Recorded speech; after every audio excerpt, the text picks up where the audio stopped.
If your fat loss strategy involves eating quote unquote perfectly clean, and you find yourself swinging between strict dieting and blowing it on the weekends, this episode is for you. Today, I'm going to show you why rigidity is sabotaging your fat loss, how the 20% eat anything rule actually gives you sustainable flexibility while still hitting your body composition goals, and why this middle ground beats both extremes of all junk and all clean eating.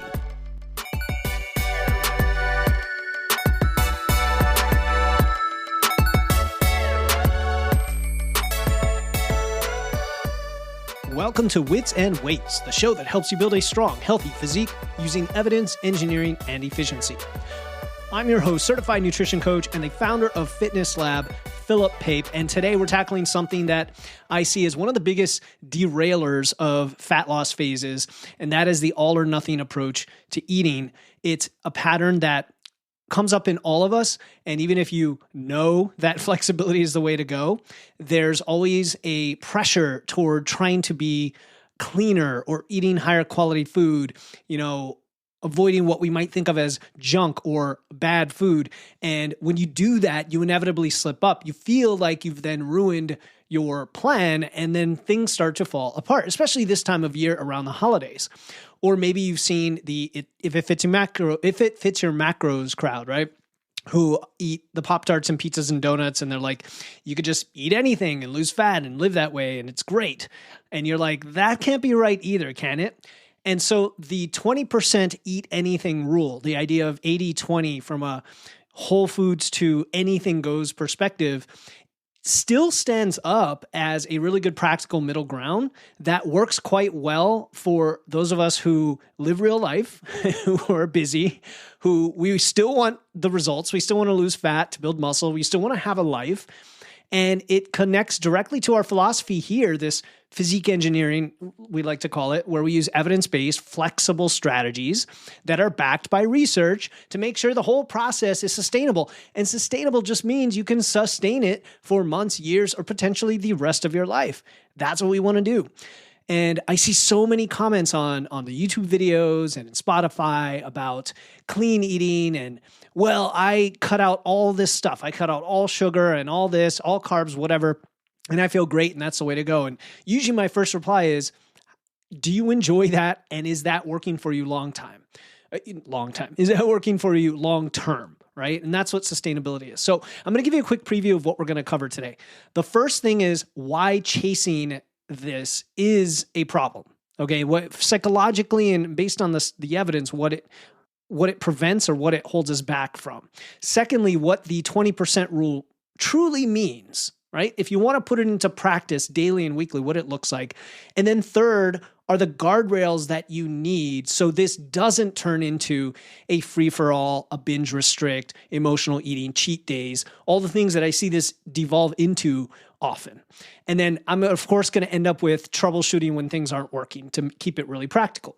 So let's start with the why behind this. Why is this concept of eating clean or perfect eating or all high quality foods killing your progress? Because I do still see on social media, even some people I respect who kind of lean toward this as if any junk food at all is somehow a problem or opens the door to everything falling apart. And I think it's the opposite. I want to start with a hard truth. If you're trying to eat perfectly, you are absolutely setting yourself up for failure. Maybe 1% of people can do this, maybe with a lot of quote unquote discipline and willpower. And even them, I wonder if they're completely miserable doing it. That's a separate issue. But I've definitely worked with hundreds of clients at this point, thousands of people through listening to the podcast and telling me their stories. And I see this pattern all the time. So anecdotally, it's there. But in the evidence, we see the difference between rigid and flexible dieting present this as well. And that usually looks like this. You want to lose fat, so you have all the motivation in the world. And then you decide, I'm going to do it by cutting something out. It's always either a quick fix magic pill approach, or these are the foods I can eat, these are the foods I can't. Right? And for many people, that's no sugar, no more alcohol, no more eating out, clean eating only, the word clean. And for a week or two, maybe 3, maybe 4, you crush it. You do it, you stick to it. But then that one Friday night rolls around, or the holiday, or there's a work event, or a family dinner, or just a long, stressful week, or you have a drink and some appetizers. And in your mind, you failed, right? You're already like, ooh, the door is opening now to, blowing this thing. And I might as well keep going, at least for this dinner, and then I'll start again tomorrow. Now, I'm all for starting tomorrow, but I'm not for sabotaging yourself now because you're thinking ahead to, well, I can start tomorrow.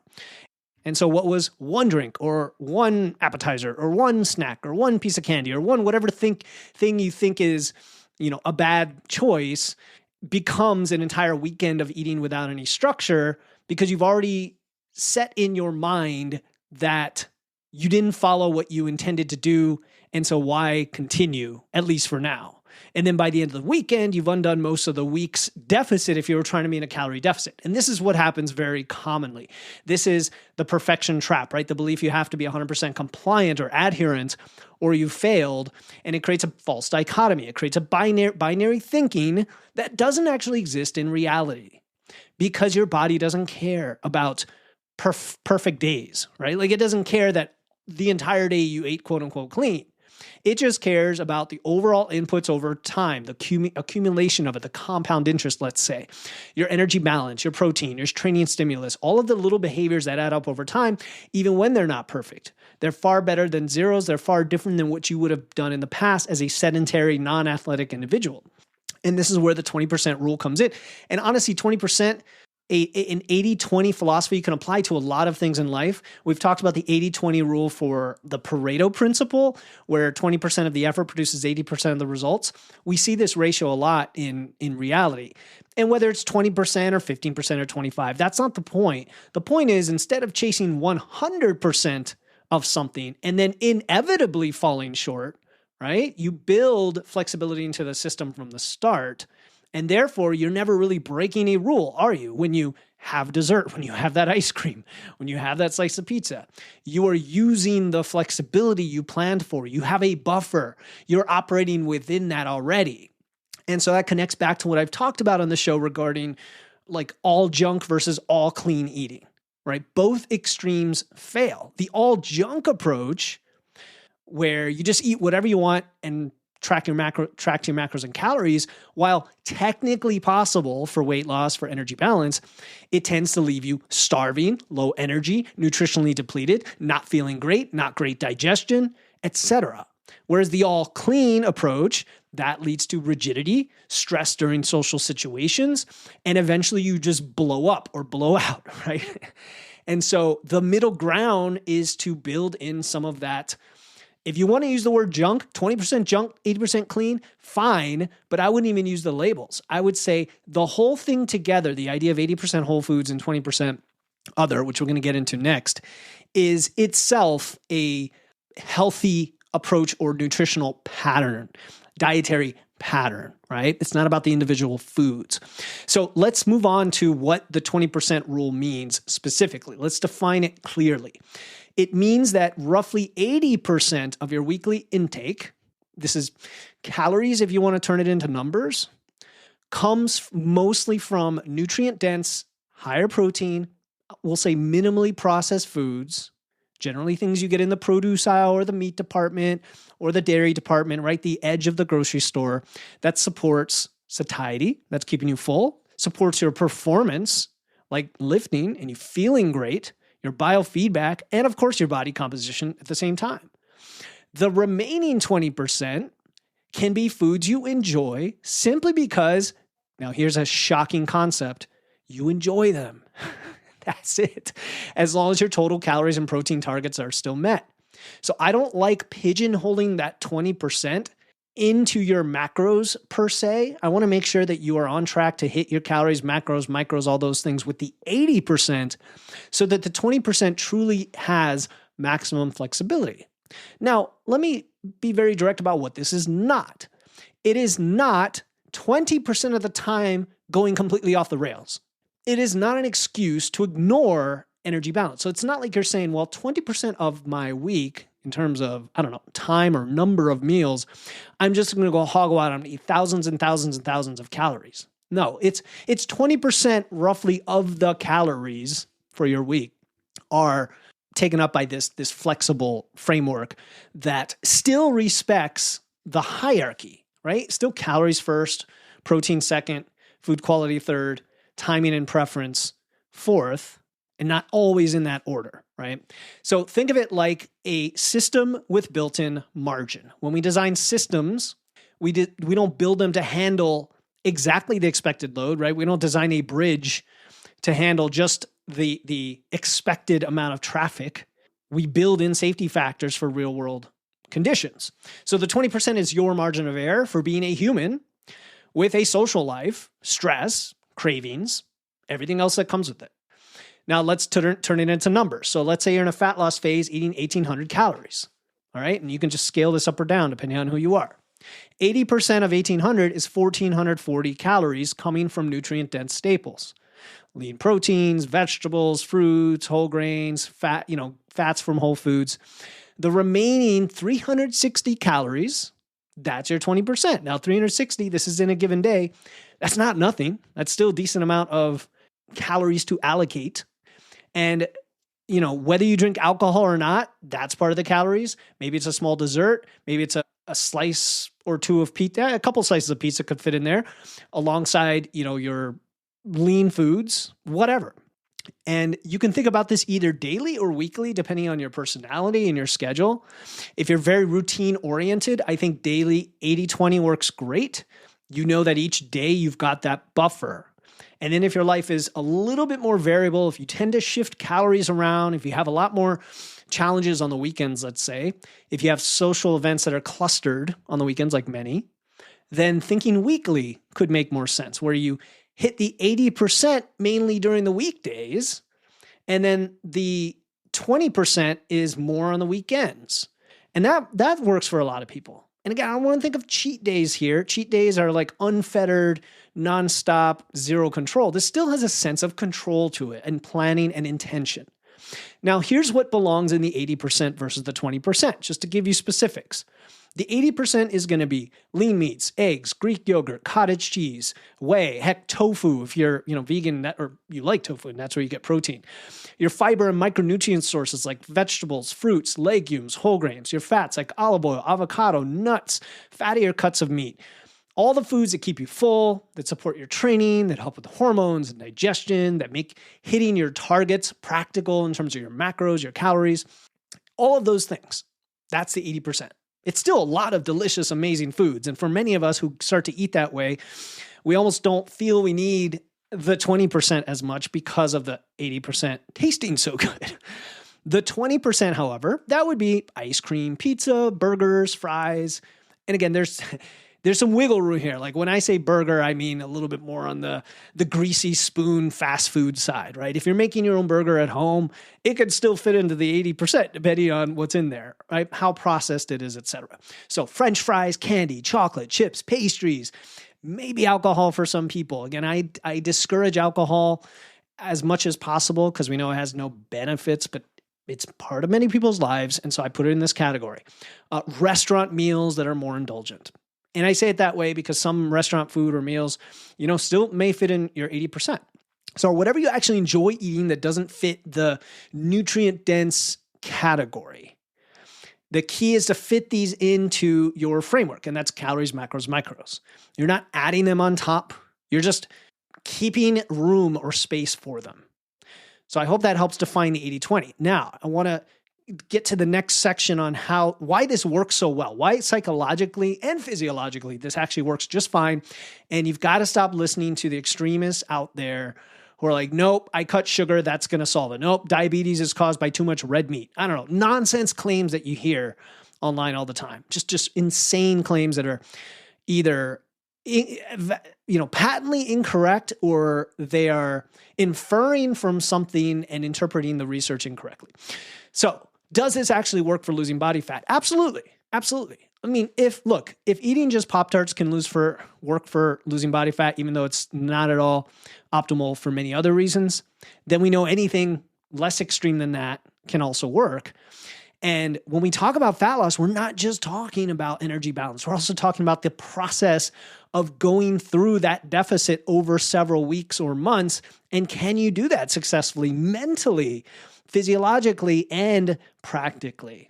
And so the answer is yes, 80-20 works, and it usually, in fact, almost always works better than a more restrictive approach in either direction. And here's why. First, energy balance is at the end of the chain what drives fat loss, not how clean or high quality or quote unquote good your food is. The type of food actually doesn't matter just for pure fat loss. Okay. You can eat the cleanest diet in the world. And if you're in a surplus, you're going to gain fat. You can gain fat eating too much of anything. You can include less than optimal foods. And if you're in deficit and you have enough protein, remember protein's still important here, you're going to lose fat and preserve muscle. That's the physics of it. Calories always determine whether you lose weight, whereas protein and lifting determine whether you keep the muscle while losing fat so that you change your body composition. So that's a simple thing to understand. But second, and maybe more importantly, is the psychological sustainability.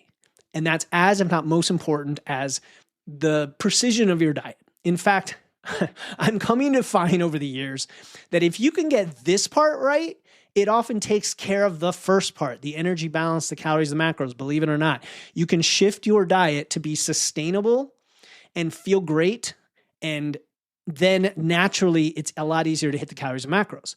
And so this is something that I emphasize all the time. If I'm going to go back to positive psychology, the PERMA model, I did a whole episode on this in the past. Oh man, what does that stand for? I'm not going to go through it here, but the PERMA model, where basically positive emotion and enjoyment are part of any plan that lasts. And if people say, oh, you shouldn't think of food as enjoyment, right there, you've lost me. I'm sorry. You've lost me. If you're, and by enjoyment, it doesn't mean hedonism or unfettered indulgence, right?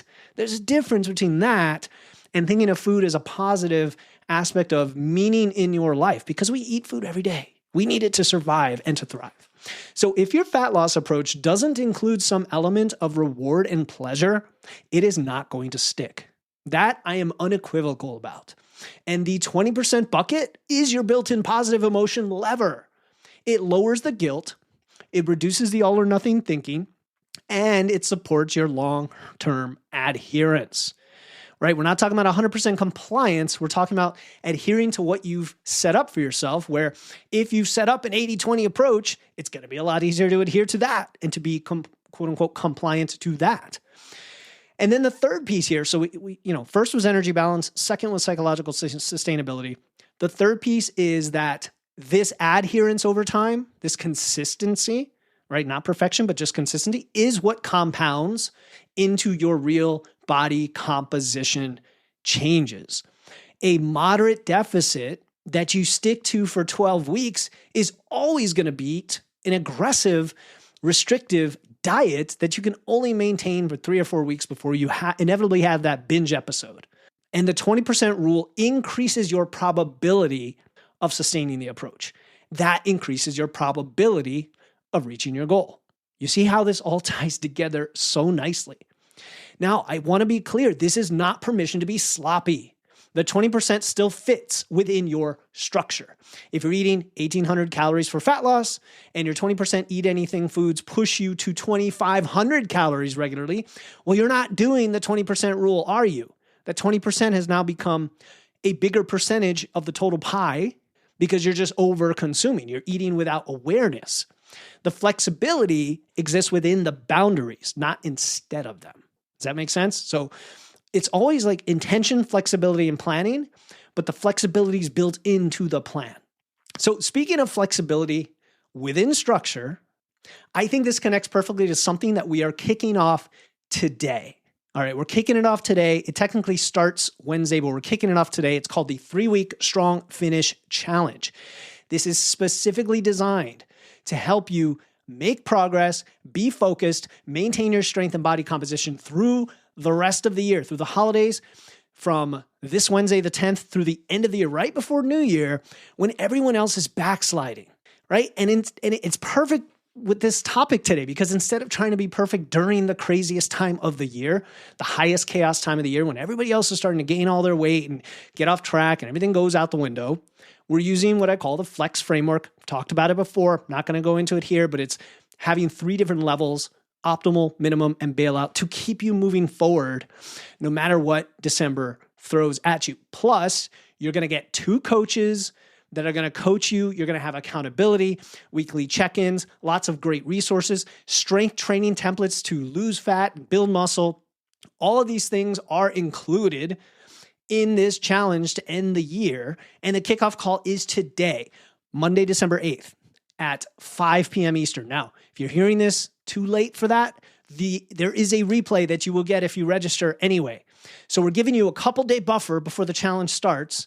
And heck, even if you're listening to this Thursday or Friday this week, you could still join because it's a 3-week challenge.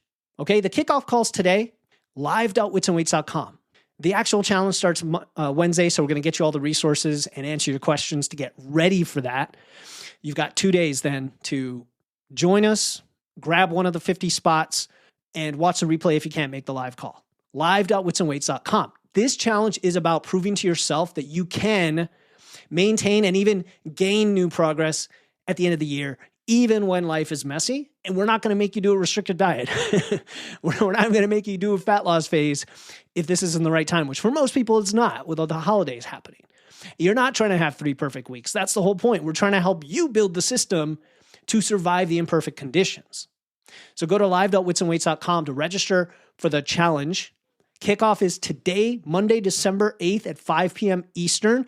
But if you can't make it, the replay will be there. And the actual challenge starts Wednesday. You're going to have full accountability and support in our community. It's a private community just for people who register at live.witsandweights.com. Link in the show notes.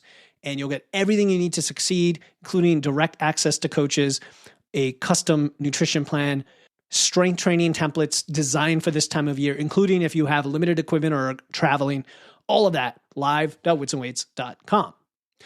All right, now that we've covered the what and the why, let's talk about these guardrails. Let's talk about this idea of structure with flexibility, because without the guardrails, the 20% can become 40%. And then you're confused about why you're not losing fat and why I just did what Philip said and it's not working. The first guardrail is that protein and calories are still going to rule the day when it comes to energy balance and holding on to muscle. Your 20% flexibility exists within those targets.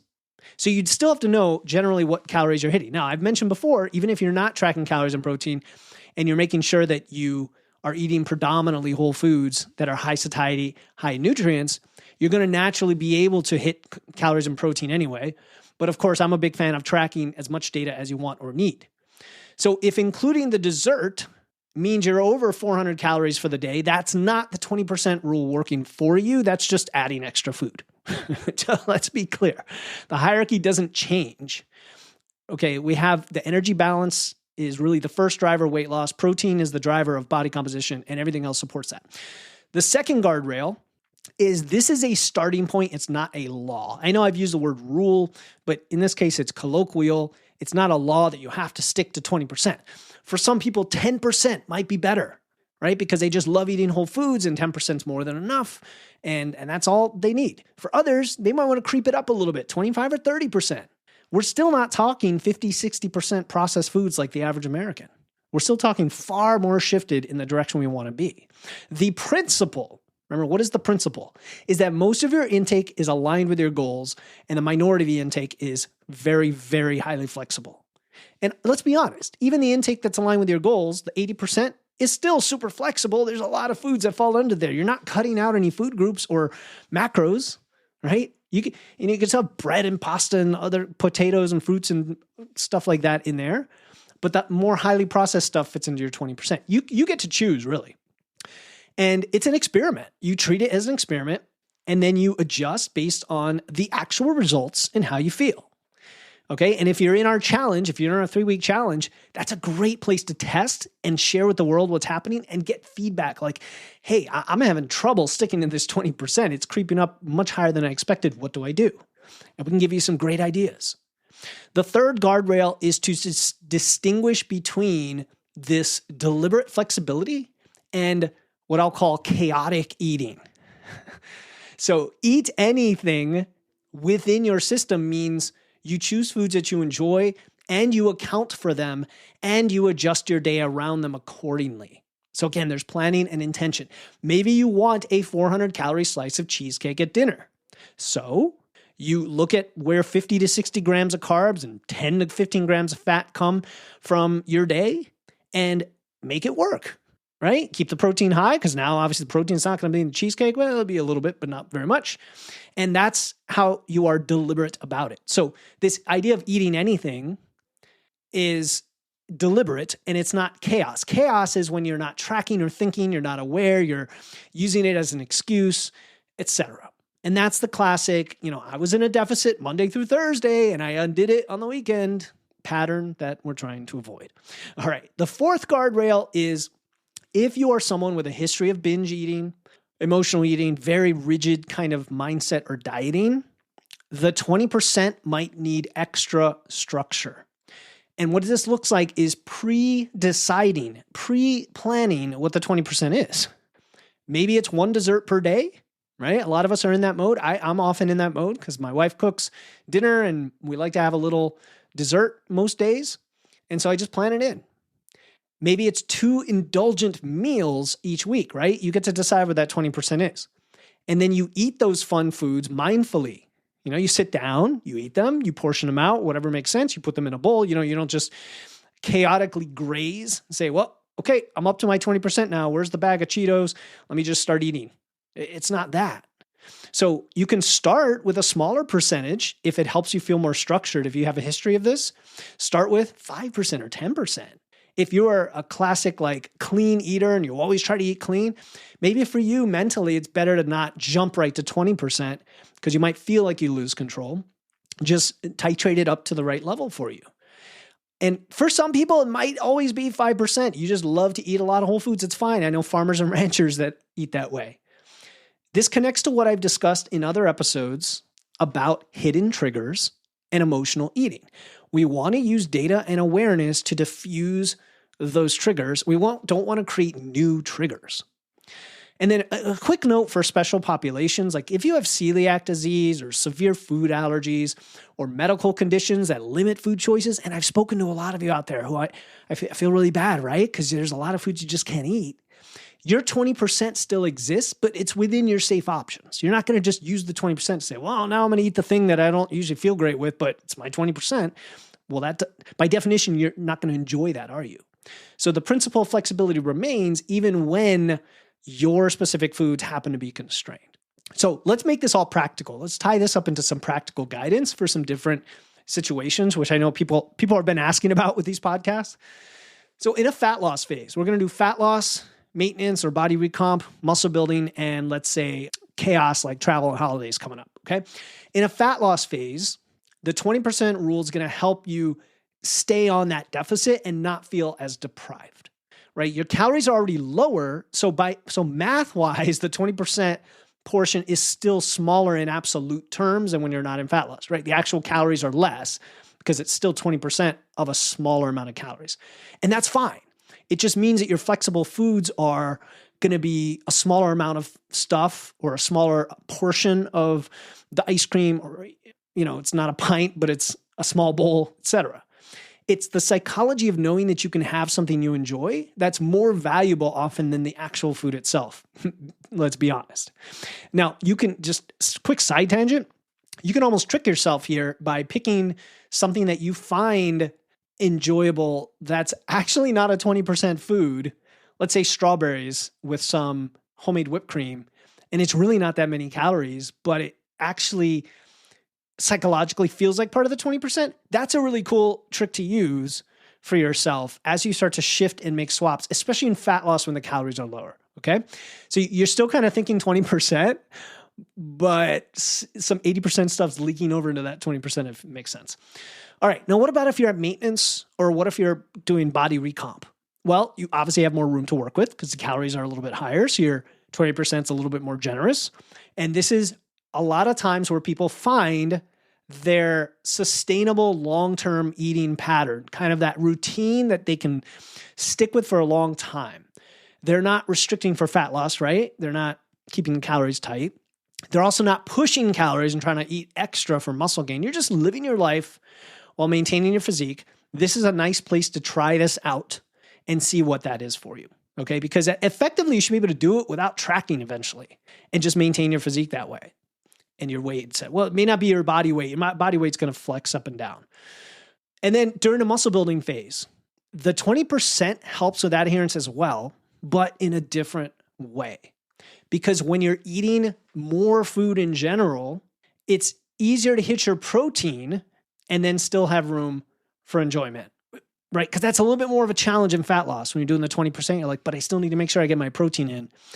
The challenge during a surplus is making sure the 20% doesn't creep up just because you have the calorie budget for it. I've seen this with, some people struggle to get enough food, but a lot of people will get enough and they'll actually start eating more and more and more and kind of feel like there are no more guardrails because, I need so many calories. I'm not going to exceed my calories, so I'm just going to eat more Chips Ahoy cookies and more ice cream and more Pop-Tarts and more of these snacks. And it ends up being just a lot more processed food in your diet than you really want long-term because it's going to be hard to back off from that.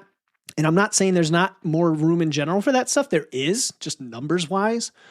But you still want 80% of your intake to support your training, performance, and recovery because you're trying to build muscle and you're trying to partition those nutrients to the best place in your body, right? You're still moving, you're still building, all of that. And then the last scenario here is travel, holidays, just busyness in general. And again, as we end the year strong here, joining our challenge is a great way to test all this out. But this 80-20 really shines during this time of the year because if you think of it as a week, think of it on a weekly basis over the rest of the year. You know that you have, for example, a work dinner on Thursday and a family event on Saturday. Well, maybe those 2 days become your 20% for this week. And then you have the Christmas holiday here and the New Year's thing here. Those are your 20% for that week. Or, Monday through Wednesday, you're at 90% nutrient dense. And then you're at like 70% on the weekends, right? So as long as it averages out over the 7 days. So what about, how do people mess this up? Because I want to tell you about 4 mistakes actually that I see a lot. The first mistake is, I've alluded to this already, but it's the 20% turning into 40%. And this usually happens when you're not tracking or when you've jumped into this for the first time and kind of not even sure what 20% is, if that makes sense. You don't even know how many calories you should be eating. And then you rationalize a lot of your choices that you're not super happy with as part of the 20%, and then it ends up blowing up. So the fix here is simple. Just measure. Okay? If you're eating 2,000 calories a day, that's 400 calories of foods. And you don't have to do this forever. Like measure for a bit, for a few weeks, use my app Fitness Lab or use MacroFactor or just do it manually. It doesn't matter. And track everything and see where it falls in terms of the percentage. Okay. Is it 20%-ish or are you creeping much higher than that? All right. Mistake number 2 is using the 20% as an emotional coping tool instead of genuine enjoyment. And this is why I mentioned positive psychology earlier. I think there's a difference between meaningful positivity and enjoyment and hedonistic emotional coping type where you say it's enjoyment, but it's not really. It's an emotional mechanism. So if every time you're stressed or you're tired or you're bored and you're reaching for your quote unquote flexible foods, that is not the 20% rule here. That is emotional eating. That's dressed up as some sort of strategy. Don't let yourself fall for it. The 20% should be deliberate choices that you make for enjoyment, not reactive eating to numb your feelings. So if you're aware of this pattern, as I say it out loud, be honest with yourself that that's what's happening because that'll allow you to disconnect the two. All right, mistake number 3 is not adjusting when the data says that your progress is slower than you're expected. So for example, if you're doing the 20% and you're trying to lose fat, but your weight trend is pretty much not changing, like you're not losing fat, then something's off with energy balance. Okay. Either your total calories are higher than you think, or your 20% estimate is actually more calorie dense than you think. I have seen this interesting phenomenon where it seems like you could be more accurate tracking whole foods than tracking processed foods. You would think it's not the case because of barcodes and such, but it happens. It happens for a variety of reasons, because of extra bites, because of mislabeled, packaging, and you end up eating a lot. If you're eating a lot more processed foods, it tends to throw the error off even more. So if it's not working for you, don't blame the 80-20. Look at energy balance and tracking and some of the other things, right? Look at the data and figure out where that gap is. All right, and then the last mistake, number 4 here, is using cheat day language. Please don't do that. Please don't. I don't like the word cheat at all because it implies you're breaking a rule. Well, with the 20% rule, you're not cheating. And again, maybe this is a problem of even me using the word rule for this. You're actually using flexibility built into your system. And I mentioned already, it could be 10%, 15, 30%. It's not really a hard and fast rule, is it? It's just a guideline. Cheat days, however, come with a different mindset. It's like a permission mindset. Like, oh, I have permission to do this. And then that leads to excess. Whereas the 20% rule keeps you in control even with flexibility. So if you didn't pick up what I'm putting down, notice that this isn't about food. The 20% rule is not about food. It's about your identity. It really is. Because when you follow rigid diets and rules, which are the vast majority of diets promoted in the space today, have always been, then your identity is, I'm someone on a diet. I am on a diet. And diets end. And when you use a flexible system instead, your identity becomes, I'm someone who knows how to manage my nutrition or something like that. That's a permanent thing, whereas a diet is a temporary thing.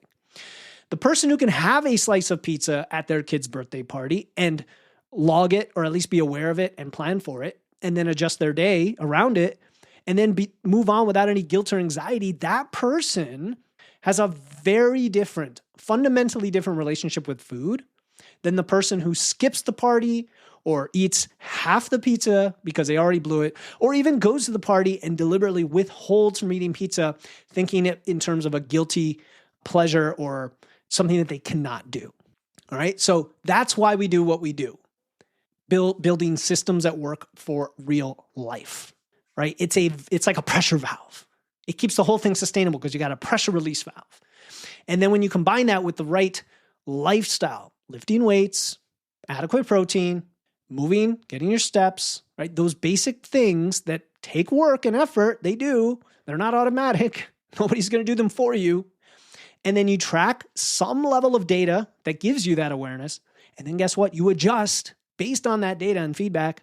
That's how you build, yes, a body, but also a relationship with food, with yourself that is going to serve you for the rest of your life. So here's your action for this week.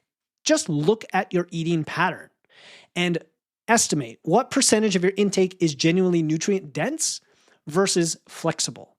Because if you've been trying to be 100% clean, then think about what it would mean to build in 20% deliberately that's maybe not so clean, if I'm going to use that word, even though I don't like that word.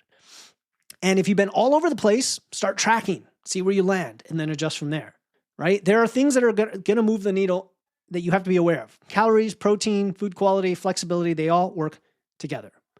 And this is exactly, again, why the 3-week Strong Finish Challenge is going to happen. All right, kicking off today, starts Wednesday. We are heading into the hardest 3 weeks of the year for most people, trying to, at a minimum, maintain what they've got. And for many, they don't want to backslide, but most people do. And so instead of pretending that you can be perfect this holiday season, we're giving you a system that works when things are messy and chaotic like they are. And you'll get coaching from human beings.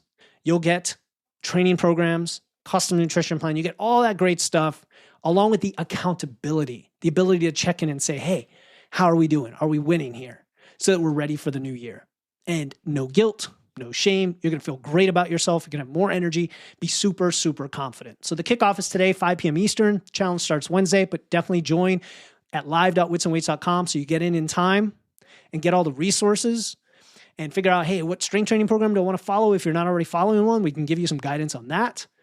And by the end of the 3 weeks, you're going to know your sustainable baseline. You're going to know it. You're not going to wonder about it and think that you have to white knuckle it in the new year because you'll be ready to go. Go to live.witsandweights.com, link in the show notes. Let's finish the year strong while everyone else backslides. Go to live.witsandweights.com. Until next time, keep using your wits, lifting those weights, and remember, the best approach is not the strictest one. It's the one that you can sustain. This is Philip Pape, and I'll talk to you next time here on the Wits and Weights podcast.